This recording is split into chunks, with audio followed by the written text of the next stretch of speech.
Hello guys, welcome to my new blog. আজ এসছি এদিকে মাঠ দিকে ঘুরতে। অনেকদিন বাদ এদিকে এলাম, অনেক দিন বলতে অনেক বছর হয়ে গেল। অনেক বছর বাদ এদিকে ঘুরতে এসছি। এটা হচ্ছে ঠিক ধনেরডাঙ্গা মাঠটার নাম। এই মাঠটা ঠিক রয়েছে আমাদের এইদিকে মালিয়াড় থেকে ব্যারেজ যাওয়ার রাস্তা, ঠিক আছে? সে রাস্তা ঠিক সামনেই, মাঝখানেই এই রাস্তাতে এই জায়গাটা, এই একটা মাঠ, খুব ভালো মাঠ। এখানে আমরা প্র্যাকটিসে আসি, আগে আসতাম। তো জায়গাটা দেখতে পাচ্ছ কত সুন্দর পরিবেশ, চারদিকে খোলামেলা। তবে একটু তোমাদের খেলার জায়গাটা আমি দেখাই। এই হচ্ছে খেলার জায়গা।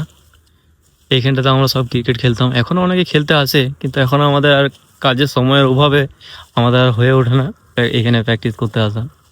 তবে হয়তো গ্রাউন্ডে আমরা এখন প্র্যাকটিসে যেখানে যাই, নীলবাড়ি মাঠে, তো ওই জায়গাতে এখন অনেক ছেলেরাই যাচ্ছে।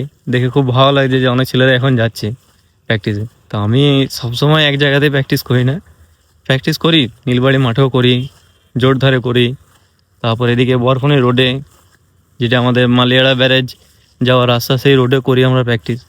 এদিকেও আসি, মায়ের সাথে এই মাঠটাতেও আসি, ধনেডাঙ্গায় মাঠে, এদিকেও প্র্যাকটিস করতে আসি। জায়গাটা কত সুন্দর দেখো, পরিবেশটা, আশেপাশটা ঘুরে ঘুরে তোমাদের দেখায়। দেখতে পাচ্ছ অনেক দাদা ভাইরা মিলে এখানে সবাই আমরা প্র্যাকটিস করতে আসতাম। অনেক বন্ধুরা এখানে আড্ডা দিতাম এইসব জায়গাগুলোতে, এসবে বসে থাকতাম, অনেকক্ষণ আড্ডা দিতে থাকতাম। খুব ভালো লাগতো। এখনো পর্যন্ত সেই পরিবেশ ফাঁকা, তা এখন আড্ডা দেওয়ার মতো সবার এখন সময় নেই। সব বন্ধুরা এখন কাজে কাজে সবাই ব্যস্ত। আমি এখন কাজে ব্যস্ত হয়ে গেছি, সময় দিতে পাই না। আর এই দিকগুলো আসি মায়ের সাথে, তা এখন সময়ের অভাবে হয়ে ওঠে না এদিকে আসা। এগুলো এসে বসি, মন মেজাজ ঠিক থাকে। তারপর এত কাজের চাপ, তার জায়গায় মনে হয় একটু এখানে এসে ওরা বসে থাকি, বসলে একটু ঠিকঠাক লাগে, খুব ভালো লাগে জায়গাটা। তো যখন আমি নতুন নতুন প্র্যাকটিসে ঢুকেছিলাম, মানে ক্যারেটে প্র্যাকটিসে ঢোকার পর, তখন সবাই আমাকে রাগাতো, হে ক্যারেটে করছিস, বুঝলি হবি, এই হবি সেই হবি, চং চাং চিং চাং, নানারকম বলতো। তো আমি তাদের কারো কোথাও কান দিতাম না, প্র্যাকটিস করতাম। 2014 সালে, তখন 2012তে আমি ভর্তি হয়েছি। 2012তে ভর্তি হবো, 2014 সালে আমি টুর্নামেন্ট খেলি, সেটা রাউরকেলায়। তো সেখানে আমি ন্যাশনালে সেকেন্ড পজিশন পেয়েছিলাম।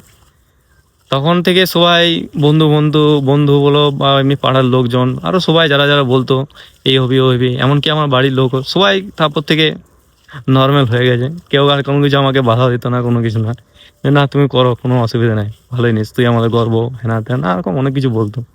খুব ভালো লাগতো। আমি তাদেরও তার কারো কথা শুনতাম না। এখনও পর্যন্ত আমি আজ 2026-এ প্র্যাকটিস এখনও করে যাচ্ছি।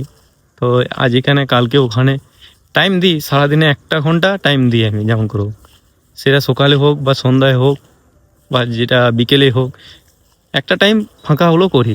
খুব কাজের চাপ থাকলেও আমি ঘরে 10টা পুশ আপ হলেও মারবো, এরকম টাইপের ব্যাপার।